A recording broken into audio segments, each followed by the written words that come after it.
Okay, here we go. We are welcoming in our spring 2021.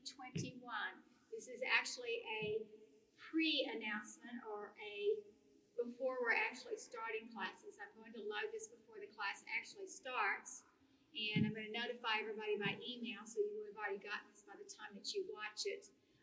This is one of those things that's going to take a little bit of time to do, and so I'm giving you 2 full weeks to do this, not just to have it done the very first week of school. So as far as what we're going to talk about today is we're going to talk about how important it is to know exactly what's going on when you actually do take a class or when you get involved with learning how to do something new in class. So I have set up what's called ICRs, which stands for Instructor Course Requirements. And so it's what an instructor like myself sets up that they're going to put into their class.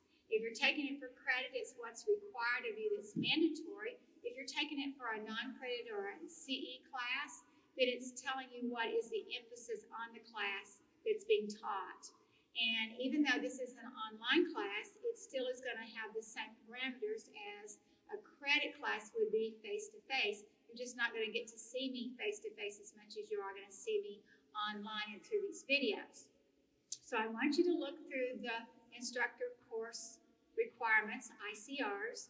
If you're having trouble getting into them and figuring out where they are and what they say and how to access them, then get back to me and I have a form that kind of tells you from the student view on how to do that. But an overall view of what ICRs means is it tells you if there's books or materials that are required, which in my case, I don't have a requirement on books and information. What I do is I have suggested information or places that I take information from. So I'll have them down as backup or supplemental information. And that's for any class I teach. That's for the tennis class, all the tennis information. That's for the swimming classes, all the swimming information. That's for the fitness classes, all the exercise information. And then in turn, it'll also tell you that I use different articles. I will scan them and email them to you, or I will scan them and put them in the shared files, copy and paste them there. So you'll always have access to up-to-date information that has to do with exercise, warm-ups, fitness, nutrition, and the actual activity that we're participating in. So that's the first thing I want you to look at and do. The second thing is I want you to establish some type of fitness or workout routine that corresponds or goes along with the activity. Right now for this will be for anybody that's interested that'll be doing anything that has to do with swimming, anything that has to do with water aerobics, anything that has to do with Pilates, or anything that has to do with tennis. This is going to be a basic fitness aspect of it. And I'd like for you to take this test within the next couple of weeks, so you set yourself a baseline. So you have 2 weeks to do this test, and when I say test, it's not even so much of a test, it is an assessment. You're not going to be graded on it. It's for you personally, but I want to have an idea of what you're starting with so I know if you're improving or where you're going. So what we're doing for this next 4 months is helping you improve. So our fitness assessment has to do with 4 things. It has to do with how flexible you are, how much strength you have, how much endurance you have, and how much aerobic or cardio aspects you have. And another one, a 5th one that I just throw in there, has to do with how well you recover from a type of workout. So for a lot of you, you're not used to monitoring your working heart rates. You just kind of go, oh my gosh, I'm kind of winded, or oh my gosh, that doesn't really bother me very much. But it would be nice if you knew how to monitor your heart rate. And that will help you regardless of what you do, working out, not working out, sitting still, trying to figure out what bothers you or stresses you or any of that sort. It would be nice if you could figure that out. So we'll talk about that. You take the first 2 fingers of either your right hand or your left hand, it doesn't matter. You go under your jawline to the side of your Adam's apple where you swallow. And again, it can be the right side or the left side, it doesn't matter. And you press in. So don't just sit it there and expect to feel it. Actually press in. And then what you do is you count the number of beats that goes on. And you can do this several ways. I like to do it for 10 seconds. But a lot of times what happens in 10 seconds, it changes a lot. 6 seconds is the best, but 6 seconds, it's really hard for you to get it in time. 6 seconds, all you have to do in 6 seconds is you add a 0 to whatever number you get. So right now I could look at the clock, or I could look at my watch right here, and I'd say get ready and go, and I'd start counting from 0. Here I go.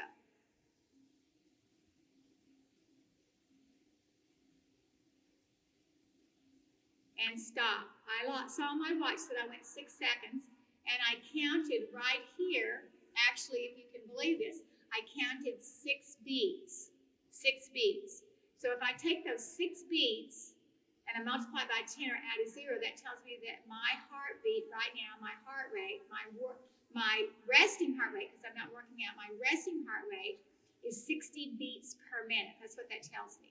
But I took it for 6 seconds. Now, if I decide to take it for 10 seconds, then I'm going to multiply that number I get by 6. If I took it for 30 seconds, I multiply it by 2. And if I take it for 60 seconds, I take that number by itself. I just multiply by 1. So most of you guys, you go to the doctor's office, they'll take your pulse, and they usually do it in your wrist. They take your pulse, and they look at their watches, and they do it for a full minute, like right before or right after they take your blood pressure. So you could do that if that's easier for you to do that. But that is a resting heart rate. That's a resting heart rate. I'm at rest right now. I'm not doing anything. Now, it's not a true resting heart rate because I've already gotten up this morning, I brushed my teeth, I changed my clothes, I taught a couple of classes. So it's not a true resting. A true resting is when you're sleeping at night and you wake up, and the first thing in the morning you wake up, you didn't have insomnia, you didn't get up and walk around like a zombie, you didn't get up and freak out and then go back to bed. You literally woke up and you turned over and you looked at the clock and you took your pulse right then. That's true resting. That tells you what your body recuperates and rests through the night. What I'm talking about right now that I just took is my resting heart rate while I'm not doing any activity. Resting heart rates are between 40 and 90 beats per minute. 40 and 90. That's a pretty big range right there for a resting heart rate. So I'm almost like right in the middle at 60. Not too high, not too low. A little bit lower than higher, not quite mid-range. Mid-range is supposedly 72. However, somebody figured that out. I want a low resting heart rate because that tells me that my heart is in good condition. My heart, my lungs, my whole little inner system in there, it's in good condition, and it helps me stay in a less stressful position on a regular basis. So I'm looking for a lower resting heart rate. And I'm looking for it for the right reasons, that I am trying to be fit. Now, I could have problems. It could be medication, something that sort, which would cause my heart rate to be higher at rest. But the big factors of having a high resting heart rate are inactivity, overweight, smoking, and poor nutritional. So all of those 4 are huge factors, and they tell you that those 4, each one of those individually adds 10 beats per minute on your resting heart rate. So if I smoked and I thought I wanted mine at 60, well, then it would be 70. And then also if I didn't work out, then that would be 80. If I was overweight, that would be 90. And if I had poor nutritional habits, then that would be 100. So here I am at 100 beats per minute, and I'm not even doing anything. So I want you to figure out what your true resting is. Like I said, you got 2 full weeks to do this, first thing in the morning. Then I want you to compare it to your true resting heart rate, which is what's happening like right now when I'm not working out. And then I want you to find out what your parameters are according to your age. And that gives you an idea of how hard you need to work out. You need to work out in your working heart rate range. That's where you need to. You don't want to work out too low because then you're not working out. And you don't want to work out too high or too much because then that overworks you and you have as many problems as you're overworking as you are underworking. So you want to work in your range. And for just if I want to say a regular person, just a normal person in an age group that would go anywhere from say 20 to 60, give or take around that range, that you could work in 120 beats to 160 beats per minute. That's the workout. Your workout should be at least 120 beats and not much higher than 160. That's what we would look at. Now, you could peak up if you do interval work, and that would be like we do in tennis. You could run and then stop, and that would bring it down. You could run and stop and bring it down. And it's not a continuous movement. But you don't want to keep it up continuously when it's too high.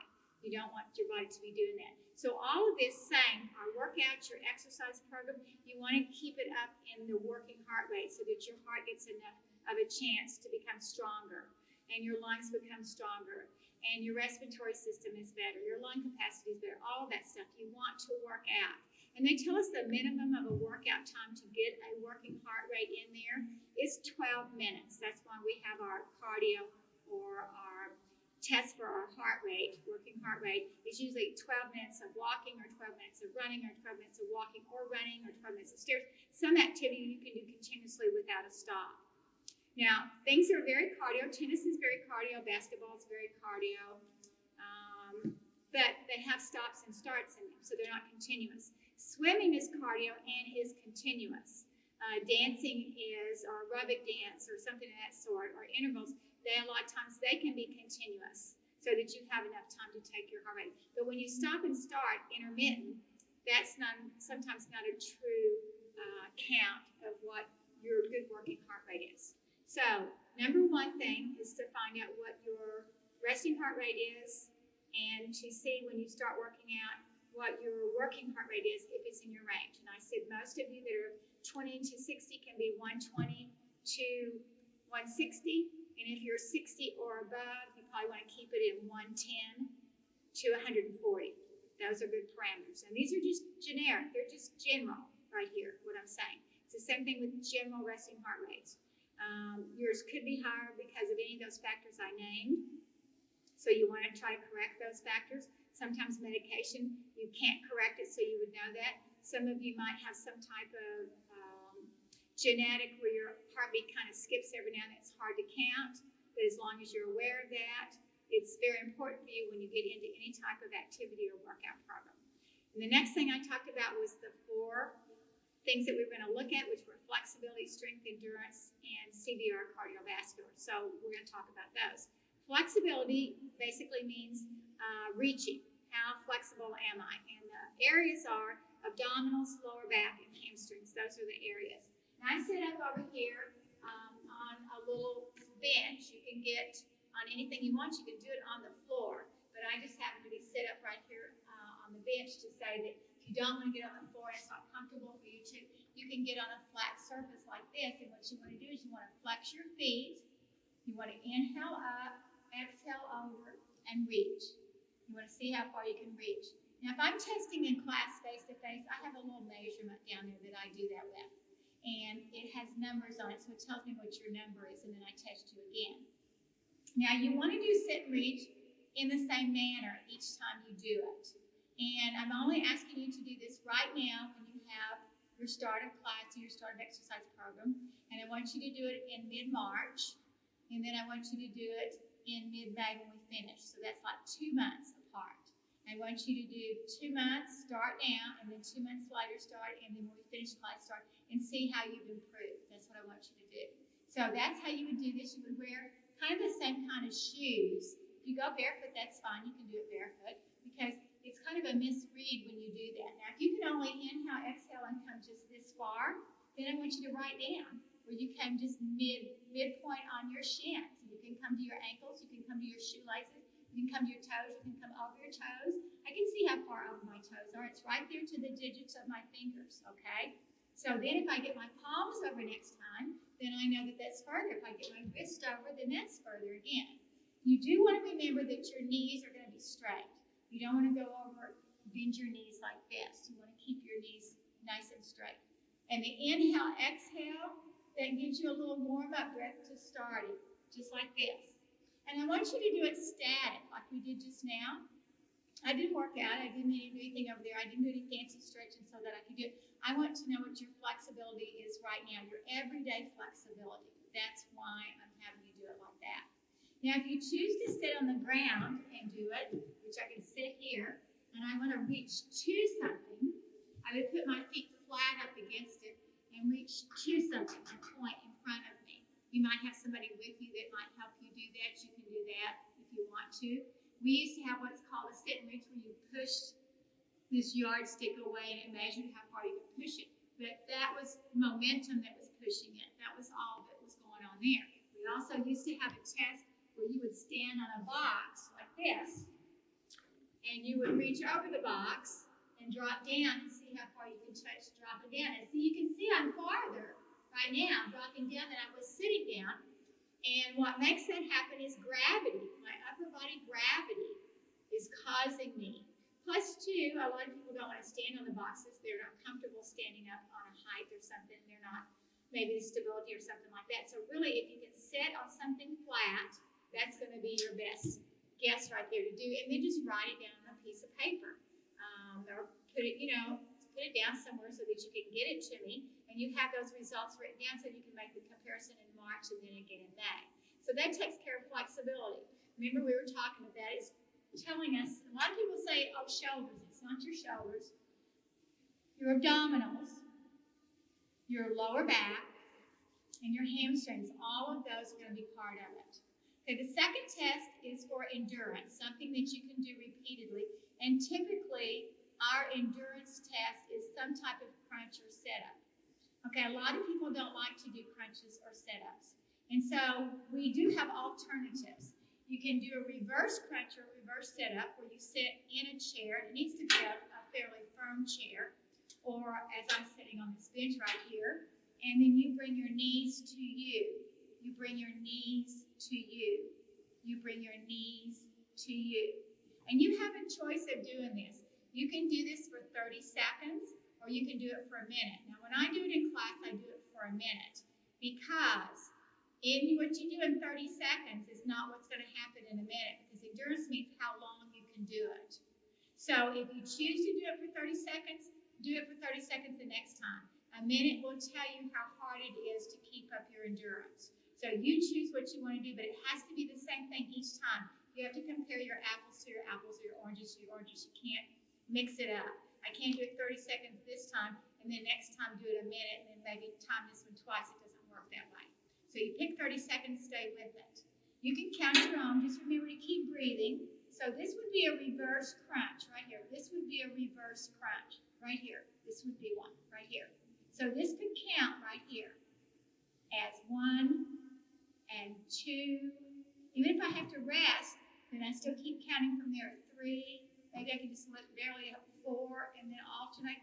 You pick and then you write down. If you had choices on that, you write down, I had to rest, or I could only do 1 foot, or I could only. You put that down so you'll be testing at the same parameters, because the next time you might be able to get both feet up and you might be able to get them further up. So you're doing a reverse crunch or a reverse curl. That's what you're doing. Okay, the one that typically we're looking at, again, to get somebody to help you, but you want your feet some way that your feet are held down. You want some way that your feet are held down, okay? So this would be a regular one. The only difference is your arms fold across your chest. You have to come up at least as far as the break of your back, and you have to come back to at least your shoulder blades. Not all the way back, not heaving it up, not doing this. This doesn't count. It has to come down your shoulder blades, touch. Kind of keep your chin tucked a little bit so it won't hurt your neck. Arms stay across your chest. Exhale as you come up, and this is far enough. You don't have to fold over your knees. So again, that would be that continuous action of an actual type of sit-up. That's what we're looking at. Not straight-legged, because that's going to put too much on your lower back. You need to have bent knees, regardless. You need to have bent knees. So if you need somebody to help you, get somebody to help you to time you. Otherwise, you need to figure out how you can do the best parameters yourself by time. So that takes care of endurance. Okay, now we get to push-ups, which are what we use when we get ready to do our strength test. Push-ups come in all forms or all fashions. Okay, we can do a wall push-up, which you would be against the wall. I'm going to turn this way so you can see me sideways. And I need to be in a good plank position to start. And my arms are at least as wide as my shoulders, possibly a little bit wider, as I push all the way into the wall and back, all the way into the wall and back. Now, this would be good for someone who has bad wrists or bad shoulders, or for whatever reason just can't go down to the ground. That would be something possible to do. So that would be an idea of a wall push-up. Another one would be to do a push-up from either a box or something elevated. And this is a good part right here. I can do it from here. The only difference is when I do this push-up from this elevated position, I want to make sure that my chest is in the middle of my arms, not over here, not back here, right in the middle. And this is going to be hard to do a push-up from here. It's going to be really hard to do a push-up from here, but I can do this if I want to. If this is my next bet, and I can rest. So I did almost 4, 3, 2, 1. Now I'm not doing this head dip thing. I'm staying right here in line as I do. And then I can rest and then start again. Another push-up to do is a half push-up. So a half push-up means just that. I have bent knees. Again, my chest is right in the middle of my hands, right here. Look how I've got my feet together. They can be pointed or flexed, but they're right here together in the middle of my body. They're not open up. And I'm going to go down as one unit, down to the ground, push it back up. Down to the ground, push it back up. I'm not going to do this. I'm not going to do this little snaky thing. I'm not going to just dip my head down up, and I'm not going to bow my back. So I'm in one line. So quality over quantity. I want the best one that I can do. That's what I'm looking at. Big inhale, exhale, push, and push, and push. So that's what we're doing. Be sure that you stretch out regardless of which one that it is that you do. So be sure you've got that going. So we have flexibility, which is the sit and reach. We have endurance, which was the types of crunches or sit-ups we do. And we have strength, which are the push-ups. Okay, the one that I'm throwing in, I'm going to talk about it first because I'm right here. The cardio one is easy enough to talk about, is a type of heart rate recovery. We want to do something for X amount of time and see how well our heart recovers from that work. Okay, so we usually do it right now before we do the cardio because it kind of warms us up for the cardios when we usually do it. And typically, we do the sit and reach first, the flexibility because it stretches our muscles a little bit, and then the same thing when we do the endurance and the strength test, the cardio. So we need a step, and usually our step is 12 inches. This is less than 12 inches, this is more than 12 inches. Now, I don't care that you do a lesser 12-inch one. I don't care that you do that. That'll make it easier, then that's fine. So really, what's happening is probably this would be closer to 12. This looks like this is just a little bit higher than this. So this would be low, medium, and too high. So you would pick the one that you wanted to do. And I want you to just be sure you use the same height the next time you test in March and then the final time you test in May. That's going to make the difference right there. So all I'm going to do is this. I'm going to step up, up, down, down, up, up, down, down. That's all I'm going to do. Just that speed. That's all. I can lead with my right foot or I can lead with my left foot. Doesn't matter. I can even change. Now you're going to need a watch or someone to help you. And what we're going to do is I'm going to step up and down at that pace for 3 minutes. Not 1, not 2, but 3 minutes. I'm not going to be a down looker. I'm going to look straight ahead and I'm going to go up, up, down, down, up, up, down, down, up, up. Maybe I want to lead with my left foot. Then I start with my left foot for some reason. I don't do this, or some people do. Up, tap, down, tap. I don't do that. And I don't lunge myself out. Way back and way forward. And my whole foot goes on the step. I don't hang my heel off. My whole foot steps up onto whatever surface I'm stepping up. That's all I'm doing. And for some people, if they need the balance, they can have like a little bench or something that they're working on, then they can have something to balance them with it. I would rather you do something lower than something too high, because then it won't hurt your knees. You won't have to worry about your balance. If you get too winded, you go, oh my gosh, I just can't keep going. Then you march it out in place just like this, and then you start again. When your 3 minutes is up, then you stop, you sit down, so have something that you can sit down on. You find your watch or whoever's helping you, and you count your pulse, which is going to be really easy to do for a full minute. So here I go now. So I'm counting my pulse right now. I know I'm talking to you, but I'm counting my pulse right now. I'm going to count it for a full minute. So as soon as I stop, that 3 minutes is over, I stop. I want to, if I can, within just a few seconds, start counting. And it'll be a whole minute on your watch that you're counting your pulse. So I'm counting while I'm looking, or someone can look for you while you are counting. When they tell you that your minute is up, they say, and stop.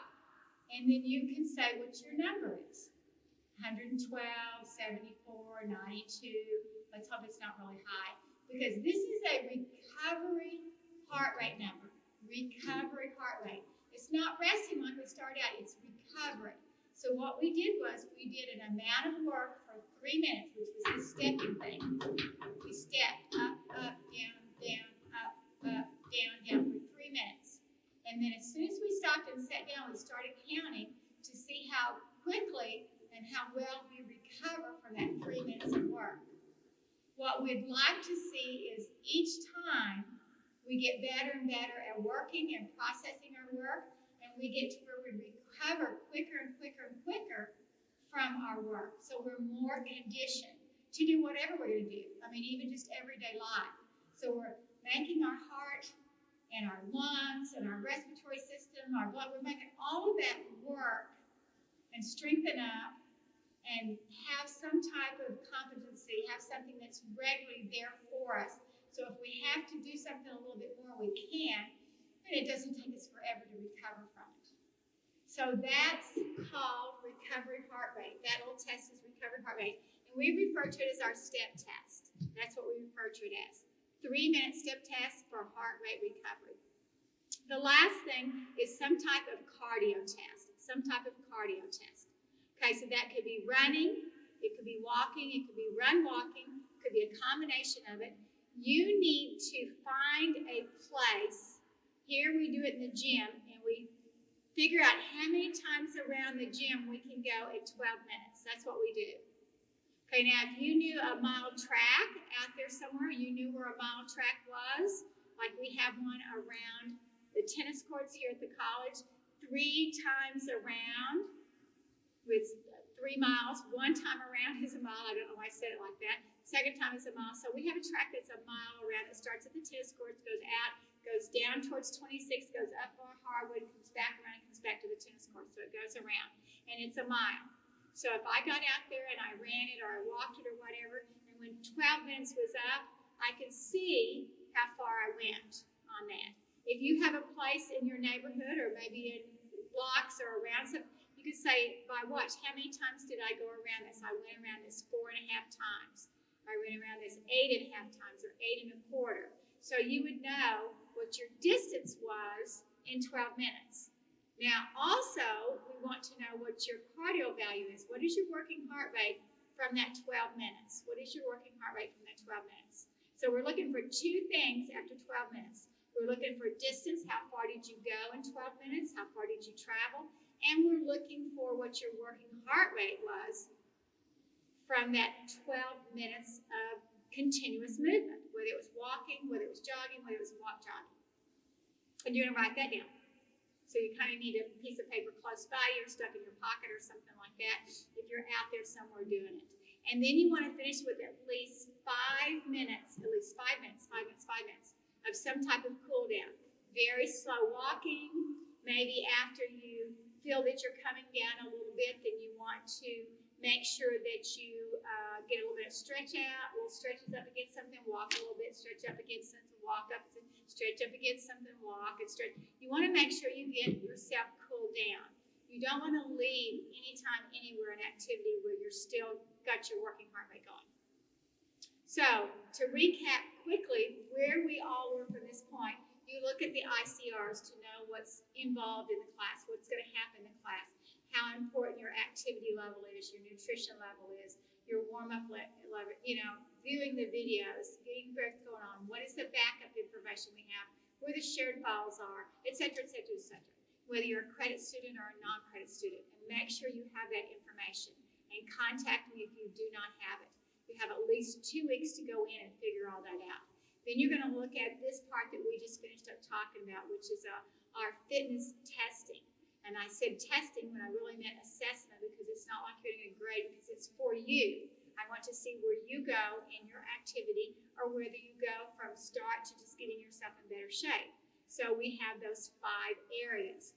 We, first of all, find out how to take our working heart rate, how to know what our resting heart rate is before we even start working out, and then knowing that we're going to recover afterwards. So the little assessment we have is going to be flexibility, endurance, strength, the 3-minute step test, and then the cardio thing that I just mentioned, and you're going to recap it and finish it up with a cool down. You always want to finish your activity, regardless of what it is, regardless of what your workout is. You always want to return and finish it with a heart rate that is under your working heart rate level. Like my working heart rate level is between 120 and 160. Excuse me. So that when I finish working out, then I want to take my pulse one last time after the warm-up, after the cool-down, and I want to make sure it's under 120 beats per minute. What would be really cool if it be back down to 60 or 70 around my resting heart rate. That would be even cooler to say that I can continually get it down back to pre-workout state. But this is a process for you. This is showing you what your body needs and what you're producing and what you're getting out of it. And again, this is for any and all activities, and I do this for all of my classes regardless. But this is the first time that I've made a video talking on it, that we've done it, and we've not taken a whole class period to go over this whole thing. This is important information. It's important personally for you. If I was in a testing group, I would want to see that you improved. There's no way you cannot improve if you work out. You just can't. I mean, you can't go backwards while you're working out. It just doesn't work that way. The only way you would not improve would be if you did not do some type of exercise, did not take care of your nutrition, did not correct one of those things that you might have that you didn't want to have, which would be making sure that your weight is under control, making sure you don't smoke anymore, making sure you look at your nutrition, making sure that you're not overweight, just those factors that we talked about. So all of those are going to start writing themselves if you have a good workout program, you are active, and you're taking care of your health and nutrition. Those will all show with this little test. They probably will have a good showing at spring break in March, and then they should have a tremendous show coming up in May to kind of keep you on the road, and then you can improve from there. Now, specifically, if you are in my tennis class, the second part of this activity, or getting something, a basis to start with to go forward from, is going to be what's called a wall rally test. We're going to do a wall rally test. And it's for beginners or intermediates. Beginners would be telling me, showing me, letting me know whether you can actually make contact with the ball and direct it in any form or fashion. So this tells us what level you're coming in as a beginning, meaning a non-player completely, or someone who's played in the past that's going to be doing a little bit better. If for some reason you're in the intermediate section, or you're an intermediate that signed up into another section, and you have some type of past experience in tennis or in playing of some sort, then this is going to give you also a start with a new improvement level. So some of you beginners, you may not catch on to any of it all. Some of you may, but I'm going to go ahead and explain it to you, because that's just going one test further. And then I have a different test that I'm going to be doing for the swimmers, which is going to be a non-impact skills test after this, to see where that level is on a time frame on that. So this is going to be the last half of this intro tape, specifically for tennis. So I've got my racket right here. I've got a couple of balls, and I've got a wall over here. And so this wall is an example of a tennis backboard, which we have tennis backboards at our TCC campus. Not all tennis facilities have tennis backboards. Most of the times they have just one. We have 6 tennis courts, and we have 6 backboards, which are absolutely super. Now, you could use a wall anywhere. You can see that I'm demonstrating here in our gym at school. So I've got a wall. I know that some people have done it on their Garage doors, I don't know that I would really do that unless you don't care about your garage door. You could do it on a wall outside someplace, but it also needs to be some area that's concrete. That's why I said I've seen people do the test on garage doors that go right on their concrete, and they just can stand up there and do it. Mine happens to have windows, and I wouldn't do it with windows anyway. But anytime you can, you're welcome to come over to the college, and I've stated that in the ICRs, that if the college courts are now open, and they're open from daylight in the morning through till it's either 10 or 11 o'clock at night. We have lights on, and I know the lights come on about 4:45 right now. So that means that the courts are open from, I think daylight's maybe 7:15, 7:30ish, maybe around that time in the morning. So say let's do 7:30 to 10 o'clock at night if it's 10 instead of 11. So that's a lot of hours. That's, let's see, 7 to 7 is 12 and 4 more hours. That's, anywhere between 10 and 11 hours. Our courts are open 7 days a week. Now, I've also mentioned that the courts at Richland Tennis Center, they're going to be open for us on Tuesdays and Thursdays from 12:30 to 2. And when you go and check in either one of those days, starting next week, which is the day after Martin Luther King Day, which is the 18th, or the 20th, if you check in over there, they'll give you a free can of balls that I'm sending over there from the college. And I need to know who may need a loaner racket, or make sure that everybody does have their own rackets. Most people so far have told me they've had rackets, but since we're not face-to-face, then I'm not able to check you one out from the college. So I want to bring some loaner rackets over for you to check out and you be responsible for the time that you're in class. But I'm hoping that you can pick up a racket from somebody, or borrow a racket, or have use of a racket to kind of make your own. But I need for you to let me know that. But anyway, so Richland is available on Tuesdays and Thursdays from 12:30 to 2. You go up to the front desk. Be sure that you look at my information about wearing the mask, because you have to have a mask coming in. Once you get out to the courts that they've assigned to us out there, we have 2 courts assigned to us. And the only people that will be on those courts will be people from our class. And then we'll have a representative from Richland Tennis Center that'll come out and help her asking questions or anything. But you must observe all the rules from the tennis center, Richland Tennis Center, out there to play. And definitely you need to have your mask on to come when you get there. And after that, once you get your balls, then you just check in and tell them you're coming in for TCC, and it's no problem after that. And then I'll give everybody out new cans of balls later on the semester. I'll let you know on that.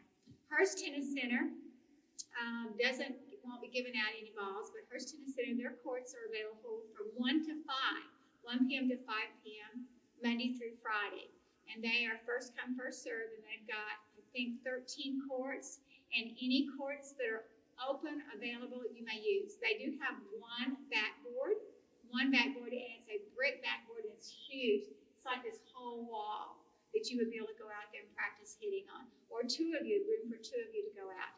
And I really do suggest that you go out and meet somebody from our class, so you have some type of person that you can hit with on a regular basis. If you guys decide that you can both hit Wednesday nights at 5, or you can talk about the video that I sent out, and then you can practice one of the drills together, something of that sort. Because since we don't have regular class times for us to meet with me, then I'm relying on you to work on the drills yourself, and some are at-home drills, and then relying on you to either get with friends or family or someone you meet from class and work out times that you guys can practice with each other. Because the only help or instructions will be those 2 days at Richland, which are on Tuesdays and Thursdays. And some of you may not be available on those days. But that's the only 2 days that I could get the courts that did not interfere with their use of the courts, which was really nice of Richland to let us do that. And I have gotten all that information too down for you in the ICR. So again, you will get that information twofold. Watching this and reading the information will help you. But this is called a wall rally drill. So this is going to tell me if you are capable of making contact. You just give it a stab. If it works, that's great. If it doesn't, that's fine. If you've already played tennis, it's going to be fine, something to do also. And I would like for somebody to help you with this. They don't even have to play tennis, but somebody to help you with it so they can help you get balls to you, chase balls to you if you need, and that they can do your timing or possibly count for you. But you could count yourself. So I'm holding 2 in my hand just because I am. I'm going to drop and hit I'm going to make contact with that wall. It would be nice if I made contact on the wall at least the height of the net, which is 3 foot. If I make it higher, that's fine. It's not going to matter. If I make it lower for the purposes today, that's not going to be really that big of a deal at all. But the whole purpose of a wall rally is to practice your strokes on the wall. So I'm going to drop it in front of me, and I'm going to hit it onto the wall. Drop it in front of me and hit it onto the wall. Drop it in front of me and hit it onto the wall. Drop it in front of me, hit the wall, and on the wall. Drop it in front of me, hit on the wall. Drop it in front of me, hit on the wall. Drop it in front of me, hit on the wall. Hit on the wall. Hit on the wall. And I'm going to count that. So that was 12 times right then that I hit. About 12 times. I want to do it for a minute. I want to do this for a minute. And I want to see how many times. Now, if I miss it, that's okay. If I hit one like this, and then I can't get to it, I've got another ball. I can start with that ball and hit it. That's why I said if I had someone with me to feed me balls, then that would be okay. Now, you notice the first time I hit it, a couple of times the ball bounced twice when I hit it. That's okay for our purposes today. For our purposes to do this first test, that's okay that you let it bounce twice. I'm just trying to see if you can make contact with the ball. Those of you that got into beginners, you should be able to do this as an intermediate player. And some of you coming in can do this. It's not a big deal, but again, a minute. Somebody can help you with that. They can time and say, get ready and go. You can tell yourself how many times you hit the ball, and then they could toss you one or toss you two, or you can have one in your pocket and you can go from there. So we're just trying to find out wall rally, making contact of the ball, a little bit of hand-eye coordination. That's what we're looking at right there. And again, this doesn't have to be done outside. It's obviously much easier do we have space. Sometimes I will do this in the racquetball courts during the year when we meet face-to-face and we have bad weather. Then we'll go into the racquetball courts because they are a court that's 20 by 20 by 40. So there you go. The ball's not going to get past us. It's going to come back. So we can keep it in there, in that area, and see where we're going. Now, technically, out on the tennis courts, the court's much longer. So I'm going to be going like 30-something feet is what I'd be going to get over the net. But this is just for purposes of seeing if we can keep the ball into play. And again, the more we hit, the more we practice, the more we learn, the more improvement that we'll have. So then the next time you'll be able to do more. And if you want to do it for more than 1 minute, you want to do it a minute and then stop, and then do it another minute and then stop, and then do another minute and stop. You want to regroup and do that? That's fine also. Write down your best result. That's also okay. I just want you to have something down that we're starting with so we can see how much you improve and go from there. And again, there's not a grade on this. There's not a grade. This is to help you, and in turn to help me to see if what I'm giving you is helping produce results, and your practice is also helping you results. So this has been a whole big intro. Like I said, this is the pre-thing we're doing. I'm going to give you 2 weeks from when school starts. School doesn't start until next Tuesday on the 18th. You want to get it on early, this is fine. I'm going to try to load it on this Friday. So today is Tuesday, so I'm going to try to load this on Friday. That'll be in. I'm going to send you an email within the next couple days and then have it loaded on Friday. And then you have Friday night, Saturday, Sunday, Monday, Martin Luther King Day. And school starts on Tuesday. So you have 2 weeks from Tuesday the 18th to get all this done that we just talked about right here. So the weather will be good one of those days and things of that sort. Email me if you have any problems, any questions, anything at all. Registration, I was told, is still good until the day school starts. So that means anybody you know can register for credit or non-credit, beginner or intermediate, until the 18th. And me personally, I will take somebody after the 18th. I don't have a problem with that. So if somebody's having trouble with payment or something, then that's okay too. Just get it taken care of. Again, beginner or intermediate, different sections, and then KINX is for the non-credit class. And again, since it's online, we can't really have too many people because it doesn't make any difference on the course. But you can connect with me at kim.kirby, KERBY-Dickman, DICKMAN, at mytccd.edu, and that's for Blackboard, right there. And if you need me on Outlook, which is through the campus itself, then that's kim.kirby, again, KERBY-Dickman, DICKMAN, at tccd.edu in the kinesiology department. So let me know what's going on. I will be very glad to get back to answer any questions, help you out in any way that I can. So good luck to you in your tennis. I am very pleased to have everybody in class, not just the tennis people that I have right now, but everybody in all the classes. It's just wonderful to do, and hopefully we'll be off to a good spring season, ready to get back to normal later. Thank you very much. Bye.